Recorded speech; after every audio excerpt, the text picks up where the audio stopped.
حضرت ابوبکر صدیق کے زمانے میں قحط آ گیا تو لوگ بڑے پریشان ہوئے. حضرت ابوبکر صدیق خلیفہ تھے کہ جی کیا کریں کیا کریں، کھانے کو کچھ نہیں.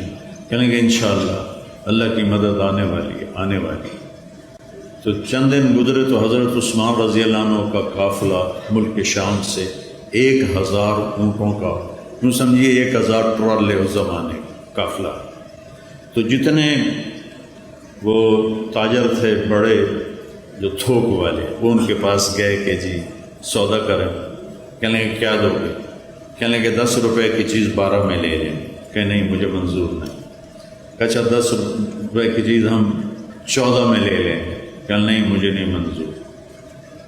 کہ اچھا ہم 10 روپے کی چیز 15 میں لے لیں گے، اس سے آگے ہماری ہمت نہیں. تو حضرت عثمان نے فرمایا کہ مجھے قیمت زیادہ لگ چکی ہے لہذا میں تمہیں نہیں بیچوں گا. وہ کہنے کہ سارے جو ہیں تھوک کے تاجر وہ تو تیرے سامنے بیٹھے ہیں، تو اب کون ہے جو آپ کو زیادہ پیسے لگا گیا؟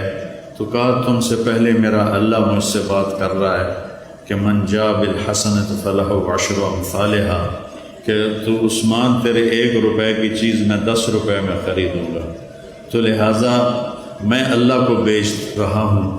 مدینے میں قحط ہے، میرے 1000 اونٹوں سمیت سارے مدینے والوں پہ صدقہ.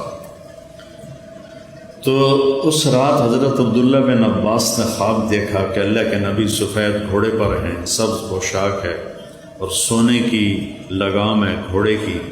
تو عبداللہ بن عباس نے گھوڑے کی لگام پکڑ کے پوچھا یا رسول اللہ آپ سے ملنے کو جی چاہ رہا ہے.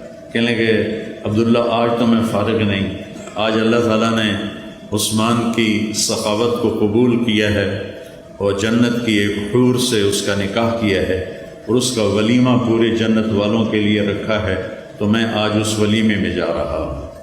تو بھائیو اللہ سخی سے پیار کرتا ہے. وہ نا عبادات میں ڈھیلا بھی ہونا تو اللہ اس سے پیار کرتا ہے، اور بخیل سے اللہ کی کوئی دوستی نہیں، چاہے ایک ٹانگ تے کھلو کے ساری رات اللہ ہو کرے. سخی سے اللہ کو پیار.